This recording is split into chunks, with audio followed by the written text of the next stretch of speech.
السماوات وما في الأرض وهو العزيز الحكيم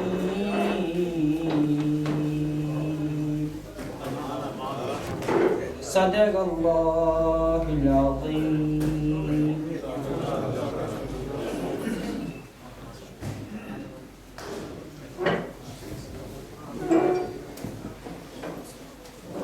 یہ تھے محمد مصطفیٰ صاحب جو ماشاءاللہ انتہائی خوبصورت آواز میں تلاوت قرآن پاک پیش کر رہے تھے.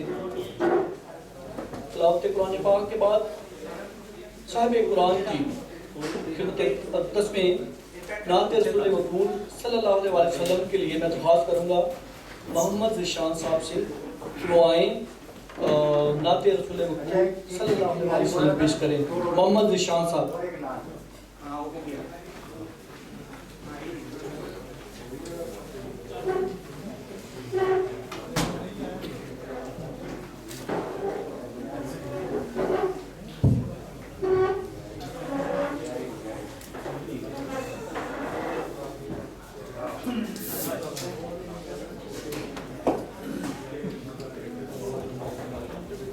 السلام علیکم ورحمۃ اللہ وبرکاتہ.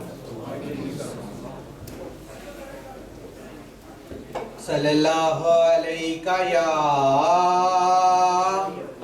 یا رسول اللہ وسلم علیکہ یا حبیب اللہ. جد میں مراں سرکار دا نام لے کے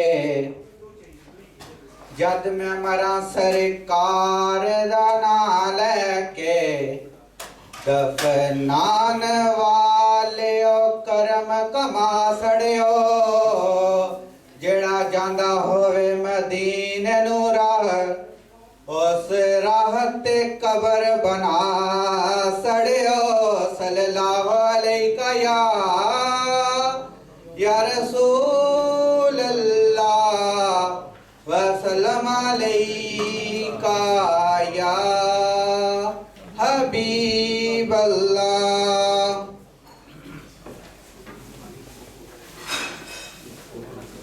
اتنا کافی ہے زندگی کے لیے اتنا کافی ہے زندگی کے لیے رکھ لیں آقا جو نوکری کے لیے اتنا کافی ہے زندگی کے لیے تک کہ ان کو ایوب کے گھر میں تک کہ ان کو ایوب کے گھر میں محل ترسے ہیں جو جھونپڑی کے لیے اتنا کافی ہے جو زندگی کے لیے. آئے قبر میں چھڑوانے درد کتنا ہے امتی کے لیے لمبے سجدے کیے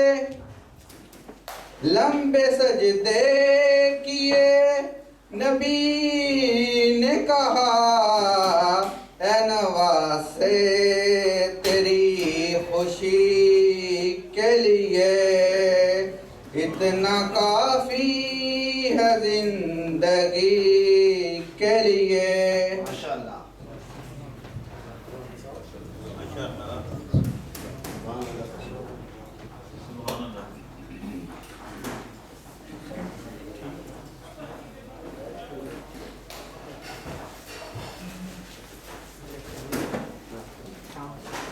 یہ تھے محمد ذیشان صاحب جو سرکار دو عالم صلی اللہ علیہ وآلہ وسلم کی شان 10 میں ہدیہ نعت رسول مقبول صلی اللہ علیہ وسلم پیش کر رہے تھے. تو مولانا راز صاحب نے جو میزبان ہیں آج کی اس بزم کے کشمیر کانفرنس کے مجھے حکم کیا ہے کہ آپ بھی سرکار دو عالم صلی اللہ علیہ وسلم کی شان 10 میں نعت رسول مقبول صلی اللہ علیہ وسلم پیش کریں. تو حضور پاک صلی اللہ علیہ وسلم کی شان میں نعت پڑھنا تو یہ ہمارے لیے بڑے مقام کی بات ہے, بڑے ایک مطلب ہمارے لیے بڑے فخر کی بات ہے. تو میں ان کے حکم پہ نعت رسول صلی اللہ علیہ وسلم پڑھتا ہوں. بسم اللہ الرحمن الرحیم. صلی اللہ علیہ یا رسول اللہ وسلم علیہ یا حبیب اللہ. صلی اللہ علیہ یا رسول اللہ وسلم علیہ یا حبیب اللہ. کیونکہ یہ ربیع الشریف کا مہینہ ہے, میلاد النبی صلی اللہ علیہ وسلم کا مہینہ ہے, تو اس کی وساطت سے میں کچھ پنجابی میں سرکار دو عالم صلی اللہ علیہ وسلم کی نعت پیش کروں گا. تو ساتھ اگر پڑھ لیں گے تو سب کو ایمان تازہ ہو جائے گا. دو جگ دے وچ ہوئے اجالے, دو جگ دے وچ ہوئے اجالے, آئے محمد رحمتاں والے, آئے محمد رحمتاں والے, رحمتاں والے برکتاں والے, رحمتاں والے برکتاں والے, آئے محمد رحمتاں والے. پورا رل مل ویکھن آیاں, پورا رل مل ویکھن آیاں, آمینہ دے تائیں دین ودائیاں, آمینہ دے تائیں دین ودائیاں. دیکھو نیو ہادی آیا, دیکھو نیو ہادی آیا, حق دی کرن مینادی آیا, حق دی کرن مینادی آیا. اللہ والے بولے بالے, اللہ والے بولے بالے, آئے محمد رحمتاں والے, رحمتاں والے برکتاں والے, رحمتاں والے برکتاں والے, آئے محمد رحمتاں والے. ماشاءاللہ سبحان اللہ. اب میں کشمیر کانفرنس کے پہلے مقرر علامہ عبدالغفار صاحب کو میں دعوت دوں گا.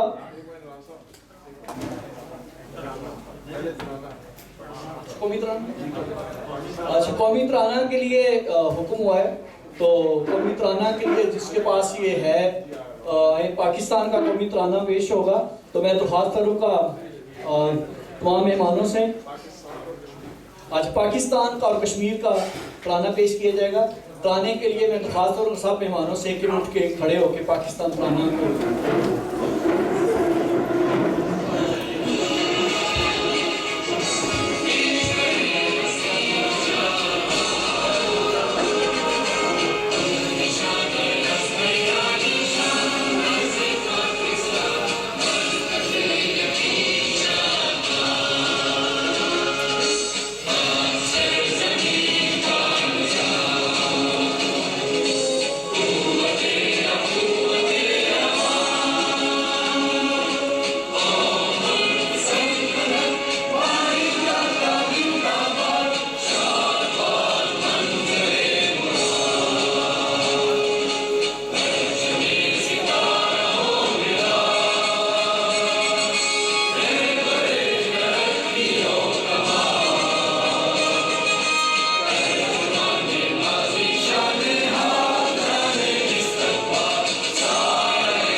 شکریہ تمام مہمانوں کا جنہوں نے بڑے ہی ادب کے ساتھ قومی ترانہ سنا، بڑے ہو کے قومی ترانے کا احترام کیا اور کشمیر کا ترانہ سنا۔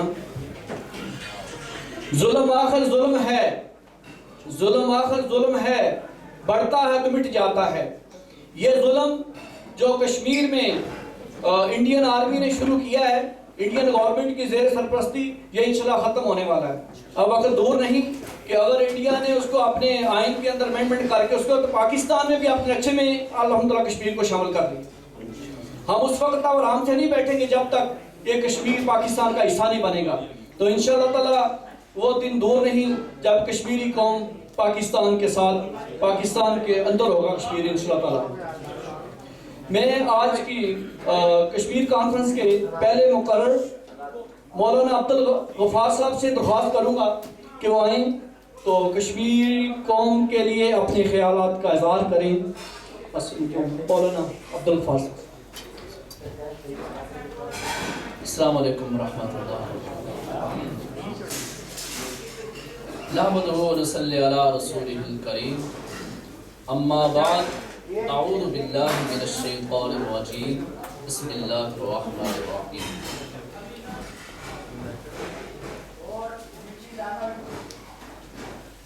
قال اللہ تبارک و تعالی فی القرآن المجید، وجاہدوا فی اللہ حق جہادہ هو اجتباکم۔ قال النبی صلی اللہ تعالی علیہ وسلم، اذا ترکتم الجہاد فسلط اللہ علیکم الذل، او کما قال علیہ الصلاۃ والسلام۔ صدق اللہ العظیم وصدق رسولہ النبی۔ نہایت واجب الاحترام معزز مہمان گرامی، میرے دوستو، میرے بھائیو، آج مجھے اس کشمیر کانفرنس کے اندر چند لمحے آپ کے ساتھ گفتگو کرنے کا موقع ملا۔ میں چند گزارشات آپ کے سامنے کروں گا، اس کے بعد اجازت چاہوں گا۔ میرے دوستوں، میرے بھائیو، اللہ تعالیٰ نے قرآن مجید میں ارشاد فرمایا ہے، جس کی علامہ اقبال رحمۃ اللہ علیہ نے اپنے اس شعر کے اندر تشریح کی کہ خدا نے آج تک اس قوم کی حالت کو نہیں بدلا، نہ ہو جس کو خیال آپ اپنی حالت کے بدل۔ دنیا اٹھا کر، تاریخ اٹھا کر دیکھ لیں، جب سے دنیا ہوش کے ناخن لیے ہیں، دنیا نے، تاریخ دانوں نے تاریخ لکھی ہے، آج تک کسی قوم کو کسی دوسری قوم نے آ کر یہ کہا ہو کہ جناب یہ ہم نے آپ کے لیے قطع اراضی، زمین کا ایک حصہ، زمین کا ایک ٹکڑا آپ کے لیے ہم نے بنایا، آپ اس میں آ کر بس گئے۔ بلکہ ہر قوم، چاہے کوئی بھی قوم ہو، مسلمان ہوں، غیر مسلم ہوں، جو بھی ہوں، جب انہوں نے کوئی اس طریقے سے آزادی حاصل کی، قطع اراضی حاصل کیا، زمین کا ٹکڑا حاصل کیا، اپنے زور بازو کے ساتھ۔ یہ تاریخ ہے، اس بات کی۔ آج تک آپ کو بھی ایسی مثال نہیں ملے گی۔ جہاں سے آپ تاریخ ڈھونڈنا چاہیں، اور یہ کشمیر کا معاملہ آپ کے سامنے، آپ کشمیری لوگ ہیں، اس میں سے کافی سارے خوب جانتے ہیں جو کشمیر کے اندر رہتے ہیں، ان کو پتا ہے کہ یہ معاملہ کتنی مرتبہ اقوام متحدہ کے پاس گیا، غیر مسلموں کے پاس گیا، بڑے بڑے لوگوں کے پاس گیا، لیکن اس کا رد عمل الٹا زیادہ آیا ہے، زیادہ سختیاں بڑھی ہیں، زیادہ پابندی لگی ہیں، زیادہ مشکلات بڑھی ہیں۔ میں اس کے بارے میں آپ سے چند گزارشات اسلام کی روشنی میں کہ مسلمانوں کو اللہ کے رسول صلی اللہ علیہ وسلم نے کیا دیا۔ نبی اکرم صلی اللہ علیہ وسلم نے ارشاد فرمایا کہ لوگوں، اذا ترکتم الجہاد فسلط اللہ علیکم الذلہ، سارا پاکستان کھڑا ہو جائے، دنیا کے سارے مسلمان کھڑے ہو جائیں اور یہ چاہیں کہ کشمیر کو آزاد کرایا جائے تو یہ کشمیر کو آزاد نہیں کرا سکتے اس وقت تک جب تک کشمیری قوم خود کھڑی نہیں ہو جائے، جہاد کے لیے کھڑی ہو جائے، پوری قوم کھڑی ہو جائے۔ میرے دوستوں، میرے بھائیوں، میں آپ کو بتانا چاہتا ہوں 46 کے قریب ملک نیٹو کی پاور لے کر افغانستان کے میدان کے اندر آتے ہیں، دنیا کی سپر پاور افغانستان کے اندر اترتی ہے۔ آج روس کے اندر آپ کو نظر آتا ہے وہ گھٹنے ٹیکتے ہوئے محسوس ہوتا ہے۔ کیوں؟ اس کی کیا وجہ ہے کہ سپر پاور کیوں آخر ہار مان گیا؟ 46 ملکوں کی وہ طاقت کہاں گئی؟ وہ 46 ملک کہاں گئے جو بڑے بڑے دعوے کرتے تھے، جنہوں نے BM طیارے لے کر آئے، افغانستان کی اینٹ سے اینٹ بچائی، لیکن 10-15 سال کے عرصے کے اندر گھٹنے ٹیکے پر مجبور ہو۔ کیوں؟ اس کی کیا وجہ ہے؟ اس کی وجہ یہ ہے کہ افغانستان کے لوگ کھڑے ہو گئے ان کے مقابلے میں، وہ عوام کھڑی ہو گئی۔ تو اس لیے میرے دوستوں، میرے بھائیوں، جب تک کشمیر کی عوام کھڑی نہیں ہوتی، جب تک کشمیری لوگ ایک متحد نہیں ہوتے اور متحد ہو کر اپنے ایک مقصد نہیں بناتے، اس وقت تک کشمیر کی آزادی ناممکن ہے۔ نبی اکرم صلی اللہ علیہ وسلم نے ارشاد فرمایا کہ اذا ترکتم الجہاد فسلط اللہ علیکم الذلہ، جب تم موت سے ڈرنے لگ جاؤ گے، موت سے بھاگنے لگ جاؤ گے، چاہو گے کہ ہمیں آئے پلیٹ کے اندر رکھ کر کشمیر ہمارے حوالے کرے، کوئی آئے ہمارا گھر ہمارے پلیٹ کے اندر رکھ کر ہمارے حوالے کرے، میرے دوستوں، میرے بھائیوں، ایسا کبھی نہیں ہو سکتا۔ نبی اکرم صلی اللہ علیہ وسلم نے ایک حدیث مبارکہ کے اندر ارشاد فرمایا کہ میرے پیارے صحابہ، ایک وقت آئے گا کہ کفار مسلمانوں پر اس طرح ٹوٹ پڑیں گے جس طریقے سے بھوکا دسترخوان پر ٹوٹ پڑتا ہے۔ صحابہ نے عرض کیا، یا رسول اللہ، کیا اس وقت ہماری تعداد کم ہوگی؟ آپ صلی اللہ علیہ وسلم نے ارشاد فرمایا، نہیں، آپ کی تعداد آپ 1.5 ارب کے برابر ہوں گے۔ پھر صحابہ نے سوال کیا، یا رسول اللہ، ہمارے پاس مال کم ہوگا؟ آپ صلی اللہ علیہ وسلم نے اس وقت ارشاد فرمایا، نہیں، آج ہم دور دیکھیں 70% جو مال ہے، زر ہے، مسلمانوں کے پاس۔ تو وہ صحابہ نے پوچھا، یا رسول اللہ، اس کی کیا وجہ ہے؟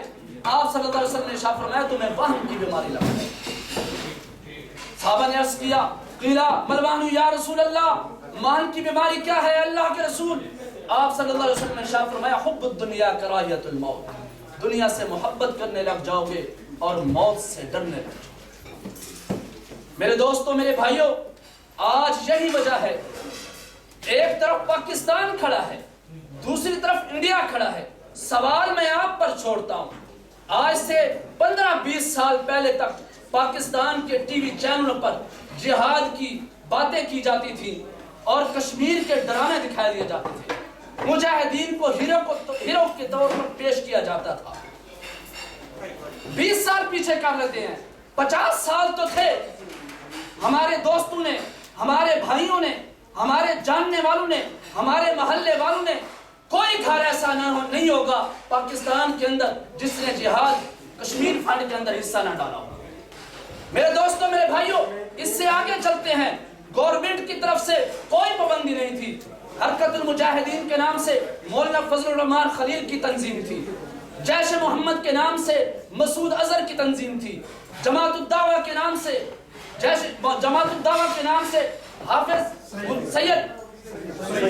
سید صاحب کی تنظیم تھی، اسی طریقے سے حزب المجاہدین کے نام سے سید صلاح الدین کی تنظیم تھی۔ یہ ساری تنظیمیں کھلے عام مسجدوں کے اندر جا کر خطاب کرتے تھے، مسجدوں کے آ کر لوگ، اس وقت کی عورتیں اپنی کانوں کی بالیاں نکال کر فنڈ کے اندر ڈالتی تھی، لیکن اس کے باوجود ابھی تک کشمیر آزاد نہیں ہوا۔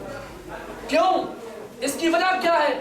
نہ گورنمنٹ کی طرف سے پابندی ہے، نہ کسی عالمی کی طرف سے پابندی تھی، لیکن اس کے باوجود 50 سال تک ایک چھوٹا سا ٹکڑا ہم حاصل نہیں کر سکے۔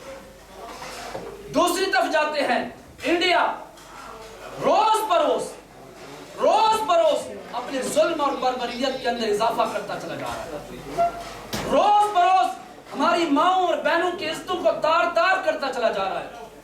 میرے دوستوں، میرے بھائیوں، اسلامی فقہ کے روح سے میں آج آپ کو بتانا چاہتا ہوں، امام اعظم ابو حنیفہ رحمۃ اللہ علیہ نے بتایا کہ جس خطہ زمین پر، جس زمین کے ٹکڑے پر اگر مسلمانوں پر ظلم ہو تو آس پاس کے مسلمانوں پر جہاد فرض ہو جاتا ہے، اگر وہ ناکافی ہوں تو ایک دائرہ کار بڑھ جاتا ہے، حتیٰ کہ پوری دنیا کے مسلمانوں پر جہاد جو ہے وہ فرض ہو جاتا ہے۔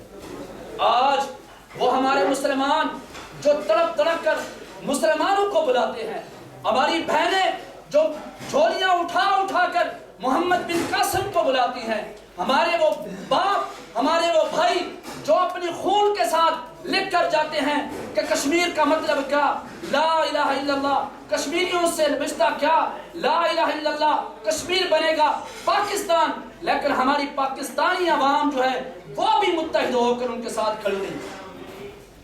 کوئی اس بات کی طرف توجہ دلاتا ہے کہ نہیں، ہم نے اپنا جو دعویٰ ہے، ہم نے اپنا جو یہ کیس ہے یا قومی متحدہ کے اندر ڈال دیا ہے، لہٰذا اب کوئی اس کے بارے میں بات نہ کرے، لہٰذا اب اس کے بارے میں کوئی بات نہیں ہوگی۔ میرے دوستو، میرے بھائیو، آپ صلی اللہ علیہ وسلم نے ارشاد فرمایا، المؤمن کرجل واحد، مومن ایک آدمی کی طرح ہے، اشتکا عینہ اشتکا کلہ اشتکا راسہ اشتکا کلہ۔ اگر وہاں میرے کسی بہن کو تکلیف ہو، میرا دل نہیں تڑپتا تو میں مسلمان کہلانے کا حقدار نہیں۔ وہاں میرے کسی بھائی کو تکلیف ہو، میرا دل نہ تڑپے تو میں مسلمان کہلانے کا حقدار نہیں۔ اللہ رب العالمین نے ارشاد فرمایا، انما المؤمنون اخوہ۔ میرے دوستو، میرے بھائیو، آج جتنے بھی لوگ بیٹھے ہیں، کشمیری لوگ زیادہ بیٹھے ہیں، آج یہ عہد کریں خود بھی اور اپنے خاندان والوں کے اندر بھی اور اپنے دوستوں کے اندر بھی یہ بات ڈالیں، پورے مسلمان آپ کے ساتھ کھڑے ہیں، مسلمانوں حکمران کو پیچھے چھوڑ دیں، پوری دنیا کے مسلمان آپ کا ساتھ دینے کے لیے تیار ہیں، بس انتظار اس بات کا ہے کہ آپ کھڑے ہوں، جہاد کا اعلان کریں، متحد ہو کر فیصلہ کریں، انشاءاللہ ثم انشاءاللہ یہ ساری قوم آپ کے ساتھ ہے۔ پھر یہ ہم نعرہ لگائیں گے کہ کشمیریوں سے رشتہ کیا، لا الہ الا اللہ، کشمیر بنے گا پاکستان۔ وآخر دعوانا الحمدللہ رب العالمین۔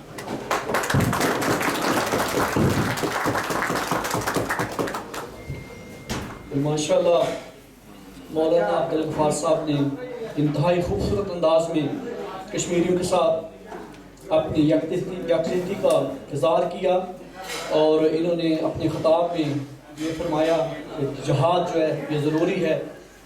جب جہاد اس طرح ظلم اور بربریت کا دور ہو تو اسلام اور قرآن پاک میں بھی ذکر ہے، قرآن اسلام بھی کہتا ہے، قرآن پاک بھی فرماتا ہے کہ آپ جہاد کرو اور کسی مظلوم کو جہاد کے ذریعے اس کی مشکل سے نکالو۔ ابھی میں دوسرے مقرر آج کے اس بدم کے دوسرے مقرر ہمارے انتہائی محترم اور پاکستانی کمیونٹی کے سینئر رہنما، سماجی مذہبی رہنما محمد انعام الحق صاحب کو میں درخواست کروں گا کہ وہ آئیں اور کشمیر کے لیے اپنی ہمدردی اور اپنے خیالات کا اظہار کریں۔ جناب محمد انعام الحق صاحب۔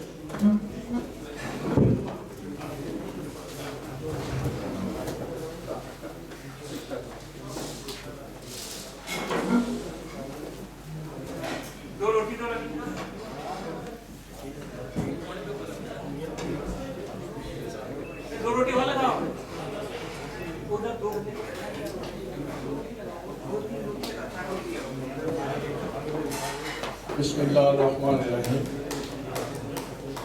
محمد صلی اللہ علیہ وسلم، محمد کی محبت دین حق کی شرط اول ہے۔ محمد کی محبت دین حق کی شرط اول ہے۔ وہ اگر اس میں خامی تو سب کچھ نامکمل ہے۔ کہ محمد سے وفا تو نے تو ہم تیرے ہیں، کہ محمد سے وفا تو نے تو ہم تیرے ہیں، یہ جہاں چیز ہے کیا لوح و قلم تیرے ہیں۔ جناب صاحب صدر اور آج کی اس بزم کے محترم جناب رانا ابرار صاحب اور ان کے ساتھی جنہوں نے آج کشمیر کے سلسلے میں یہ بزم سجائی، اور یہ ربیع الاول شریف کا آخری اشرہ گزرا ہے، اس میں 2 اشعار کہنا اپنے لیے سعادت مندی سمجھتا تھا۔ کشمیر کے بارے میں آج جو معلومات سوشل میڈیا کے ذریعے دنیا میں موجود ہے اس کا مزید تذکرہ کرنے کی کوئی ضرورت نہیں۔ پاکستان جب معرض وجود میں آ رہا تھا، حضرت قائد اعظم رحمۃ اللہ تعالی جب پاکستان کی آزادی کی جنگ لڑ رہے تھے تو پاکستان میں آج بھی ایک طبقہ موجود ہے جو اس وقت 2 قومی نظریہ کی مخالفت کر رہے تھے کہ مسلمانوں کو، اتنی بڑی تعداد میں مسلمانوں کو ہندوستان میں چھوڑ کر الگ وطن بنانے کی کیا ضرورت ہے۔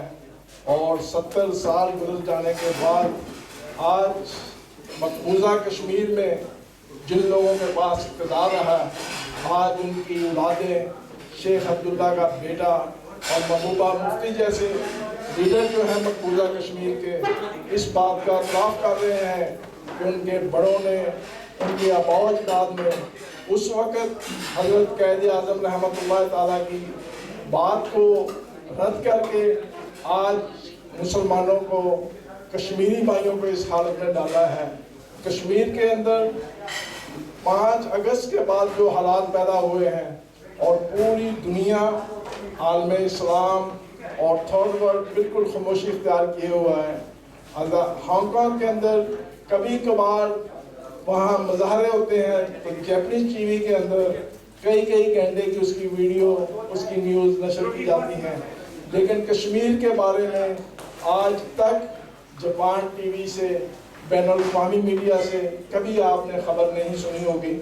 تو جیسے ابھی مولانا صاحب فرما رہے تھے کہ واقعی جب تک قومیں خود نہیں اٹھتی ہیں آزادی کے لیے، اس وقت کوئی تشریح میں رکھ کے ملک پیش نہیں کیا جاتا، اور ہمیں اپنے کشمیری بھائیوں کے لیے ان کی اخلاقی، مالی، جس طرح بھی ہو مدد کرنی چاہیے۔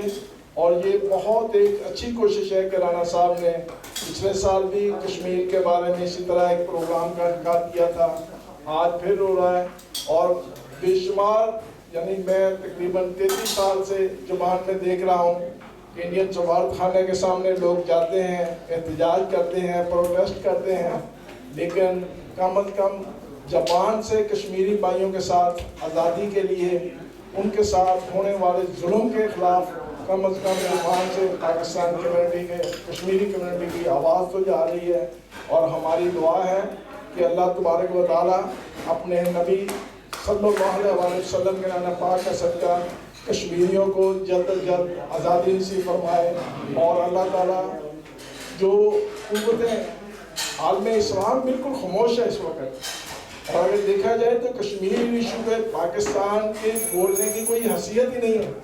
اگر اس کال پہ پاکستان حکومت کے ساتھ کسی نے موقف اختیار کیا ہے، ترکی، ایران اور ملیشیا ہے، اور 59 اسلامی کنٹری بالکل خاموش ہے، اور پاکستان کے اندر مسلکی لحاظ سے 2 فرقے ہیں، 2 گروپ ایسے ہیں کہ کبھی بات ہو تو ایک طرف اور دوسری طرف کا رخ اختیار کر لیتا ہے۔